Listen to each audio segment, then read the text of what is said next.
milestone Shockwave and everything, you know, it would feel right, because I'm like, oh, like I recount all like the winners and oh, could the winner do it again? But it's like Lima won so many, but he's not even here.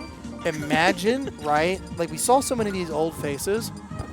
Imagine if we pulled Austin out of the woodwork. I know it will never happen. It'll never happen. But it's the second time I've said it. Imagine he came back.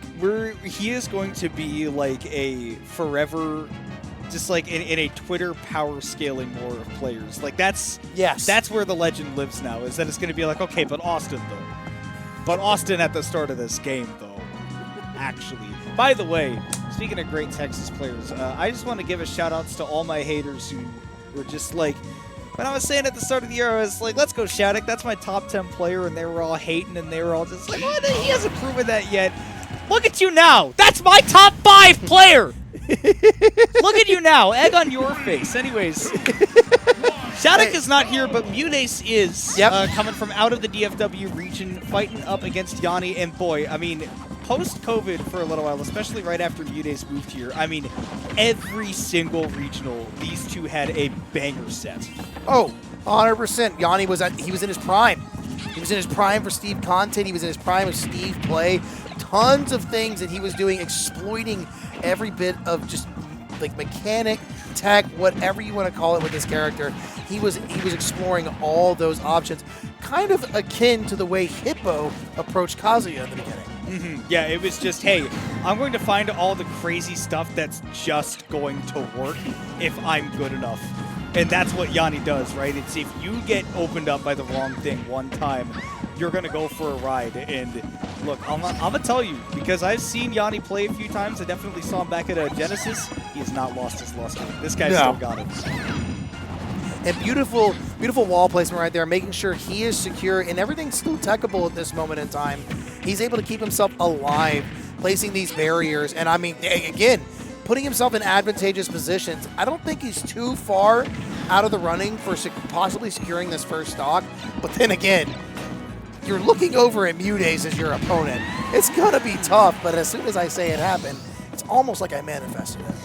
Yeah, Yanni able to take that first stock, and oh my goodness, I was going to bounce off of what you were saying, but I just, 57%. It just happened so quickly. 3 little 3-piece combo. That's mine, thank you. Mine, I tell you.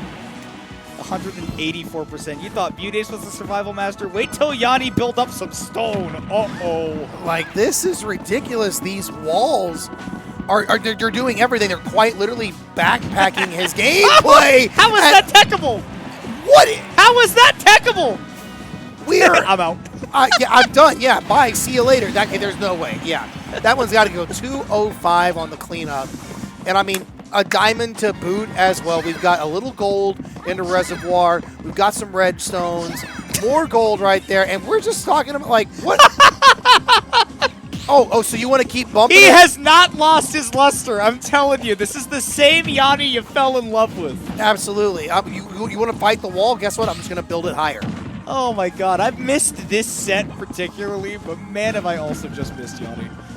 He's been so much fun to watch. When I very first got a chance to actually commentate up here at FX, I was doing an Odyssey, and Yanni played, and it was genuinely a treat to kind of watch him do the cool things that Steve does. Bert was not a fan, but I was like, dude, you can't be mad at it. That was kind of cool.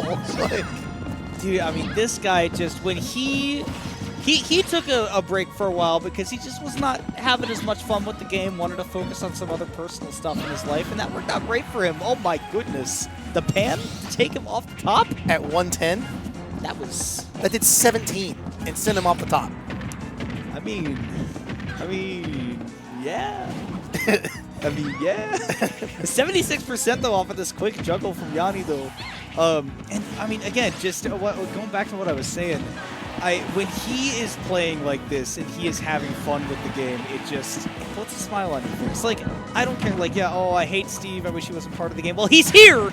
Appreciate what you've got. Watching Yanni play is so much fun, and you can tell he's having fun.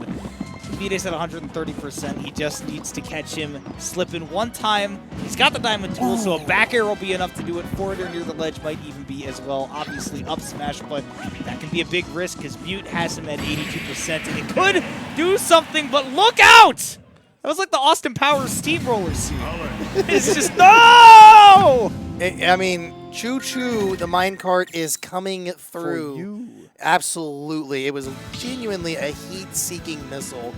But in these moments, we see Mute step up to another level mentally. So this is what I think my favorite part of the matchup is it's the tit for tat we move to in this moment. We're about to see MuteAce fold, or Yanni is about to witness what it's like when you unleash the beast.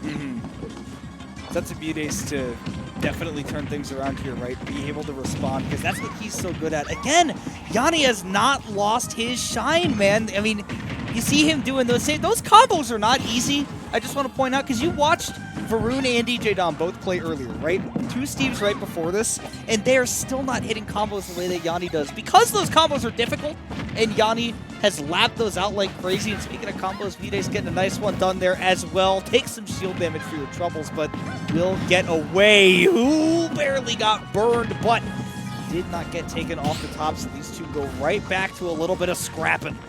And that's what they're going to do. It's nice to see when a Steve player plays footsies. Even though, yes, he's building these walls, he's getting himself set up to where he's protected, it's nice to see that he's willing to like have these interactions and also poke where he knows that he's going to be able to put himself in the best advantageous position.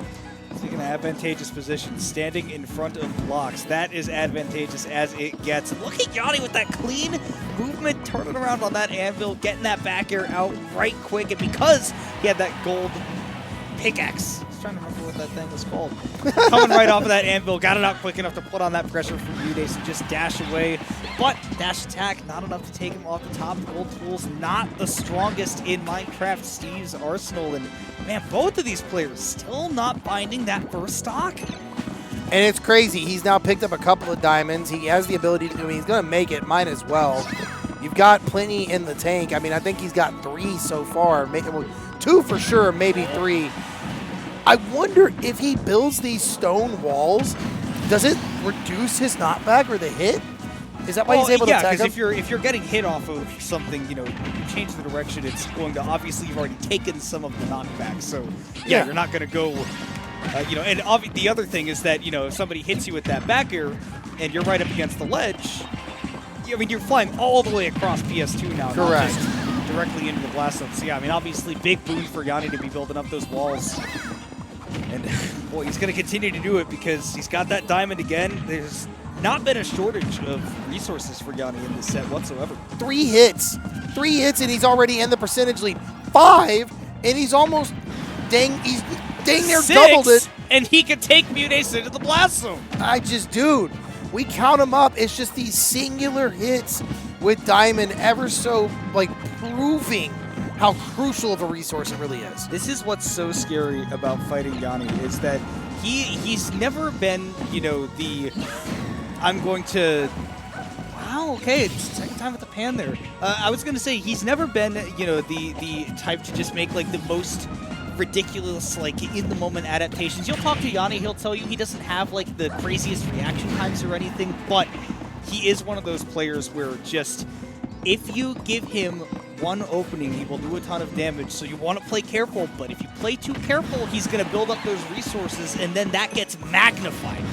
And that's literally what he's doing here. He got himself a diamond refresher, got some gold, picked up a redstone. I mean, he's just ready for powered minecart. He's ready to kind of set up himself to do exactly that, which is keep MuteAce at the ledge and scared to move because the options are just covered. He's got option select always in his favor.